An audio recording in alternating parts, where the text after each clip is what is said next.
ध्वनि की तीव्रता सामान्यतः यह दर्शाती है कि कोई व्यक्ति, प्राप्तकर्ता या श्रोता उस पर कितनी तीव्र प्रतिक्रिया देगा।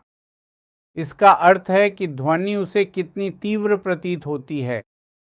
उसकी प्रतिक्रिया कुछ अन्य विशेषताओं पर भी निर्भर कर सकती है, लेकिन यदि स्वयं ध्वनि उसे तीव्र प्रतीत हो रही है तो आप कहेंगे कि वह उसके लिए तेज है। ध्यान रखें, यह प्रतिक्रिया अलग अलग मनुष्यों के लिए भिन्न होती है। इसी कारण आप कभी यह दावा नहीं कर सकते कि कोई विशेष ध्वनि दो व्यक्तियों के लिए जो साथ साथ बैठे हैं समान रूप से तेज है, क्योंकि दोनों के लिए तीव्रता की डिग्री उनके आंतरिक गुणों और मानव कान की बनावट पर भी निर्भर करेगी। लेकिन आप देखेंगे कि तीव्रता मूल रूप से ध्वनि की तीव्रता स्तर पर निर्भर करती है। तीव्रता क्या है? आप जानते हैं, किसी तरंग द्वारा प्रति इकाई क्षेत्रफल, प्रति इकाई समय में संचारित या वहन की गई ऊर्जा को तीव्रता कहते हैं। इसे सामान्यतः वॉट प्रति वर्ग मीटर में मापा जाता है। ध्वनि की सहायता से ले जाई या संचारित की जा सकने वाली अधिकतम तीव्रता 10 की घात 7 वॉट प्रति वर्ग मीटर से अधिक नहीं हो सकती। और साथ ही आप देखेंगे कि आपके मानव कान इतनी स्थिति में नहीं है कि वे 10 की घात -12 वॉट प्रति वर्ग मीटर से कम तीव्रता वाली ध्वनि को पहचान सकें। इसका मतलब है कि अगर कोई पत्ता पेड़ से गिर रहा है और आप उसके पीछे बैठे हैं, तो वह पत्ता पेड़ से गिरकर जमीन पर गिरता है। निस्संदेह इससे कुछ ध्वनि उत्पन्न होगी, लेकिन आप उसे सुनने की स्थिति में नहीं हैं, क्योंकि तीव्रता की सीमा पार हो चुकी है और आप उसे सुन नहीं सकते। आपके पास पहचानने की क्षमता नहीं होती, खासकर जब तीव्रता का स्तर डेसिबल में सीमा से नीचे चला जाता है, तब आप उसे पहचानने की स्थिति में नहीं होते। इसीलिए हमें यहाँ इस मात्रा की आवश्यकता होती है, तीव्रता सीमा, जो कि 10 की घात -12 वॉट प्रति मीटर वर्ग के बराबर होती है। सभी तीव्रता स्तर या ध्वनि की तीव्रता हमेशा इसी I0 के संदर्भ में निर्धारित की जाती है, जिसे सीमा तीव्रता कहा जाता है। ध्वनि की तीव्रता को इस अनुपात के रूप में दिया जा सकता है।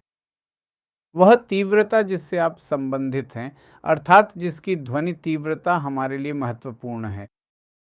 इसे इस संबंध का उपयोग करके गणना किया जाएगा। यहाँ ध्वनि की तीव्रता को फोन PHON में मापा जाता है। तीव्रता स्तर हमेशा डेसिबल के संदर्भ में निर्धारित किया जाता है। डेसी उपसर्ग है और बेल वह इकाई है जो वैज्ञानिक ग्राहम बेल के नाम पर आधारित है। संक्षेप में आप इसे डीबी लिखेंगे। यहाँ बी का अर्थ बेल है। बेल तीव्रता स्तर की मूल इकाई है। आप देखिए, बेल की तुलना रिक्टर स्केल से की जा सकती है। जैसे भूकंप की तीव्रता को भी सापेक्ष सीमा के रूप में मापा जाता है, वहाँ भी हम कहते हैं कि रिक्टर स्केल भूकंप की सापेक्ष तीव्रता स्तर है। उसी तरह यहाँ डेसिबल ध्वनि के सापेक्ष स्तर को दर्शाता है, और हम हमेशा 0 डेसिबल और उससे ऊपर की ध्वनि को पहचान सकते हैं। 0 डेसिबल से नीचे की ध्वनि पर हम कभी प्रतिक्रिया नहीं कर सकते। और याद रखिए, 0 डेसिबल हमेशा इस तीव्रता सीमा के अनुरूप होता है, जो कि 10 की घात -12 वॉट प्रति मीटर वर्ग है। अब चलिए देखते हैं कि ध्वनि का अधिकतम स्तर या तेजी कितनी हो सकती है। इसके लिए हम दोनों चरम मानों को रखते हैं। I अधिकतम संभव है 10 की घात 7 और I0, जैसा कि आप जानते हैं, 10 की घात -12 है। आप देखिए, ये ऊपर जाकर धनात्मक हो जाता है और अंत में आपको मिलता है 10 log 10। ये 10 की घात 19 होगा। अगर आप इसे यहाँ लेते हैं तो आप जानते हैं कि log m की घात n बराबर होता है n log m के। इसी आधार पर आप यहाँ पाते हैं 100 गुणा log 10, माफ़ कीजिए, ये 19 है। ये बन जाता है 190 log 10 बेस 10। ये बन जाता है 1, यानी 190। यह एक बहुत महत्वपूर्ण परिणाम है कि हमारे पास ध्वनि स्तर की ऊपरी सीमा है जो इसमें उत्पन्न की जा सकती है। वायुमंडल में यह मान 190 डेसिबल से कभी अधिक नहीं हो सकता। इसका मतलब है कि वायुमंडल के अंदर उत्पन्न की जा सकने वाली ध्वनि की यही सीमा है। 190 डेसिबल हमारे लिए ध्वनि की अंतिम सीमा है। और एक और गुण जो अभी कवर किया जाना बाकी है, वह है टिम्बर या ध्वनि की गुणवत्ता। आप देखिए, सामान्य शब्द टिम्बर है, लेकिन आमतौर पर इसे ध्वनि की गुणवत्ता कहा जाता है। यह ओवरटोन की संख्या पर निर्भर करता है। मान लीजिए आपके दो दोस्त हैं, वे गेट के बाहर हैं और वे आपका नाम पुकार रहे हैं, वे आपको बुला रहे हैं, वे कह रहे हैं मिस्टर एक्स, और दोनों ही एक ही आवृत्ति, एक ही तीव्रता के साथ बोलने की कोशिश कर रहे हैं, सब कुछ एक जैसा बनाए रखने की कोशिश कर रहे हैं। लेकिन माफ़ कीजिए, वे कभी भी अपनी गुणवत्ता एक जैसी नहीं रख सकते, क्योंकि गुणवत्ता हमेशा ओवरटोन की संख्या पर निर्भर करेगी। आपका मुंह बंद ऑर्गन पाइप की तरह व्यवहार करता है।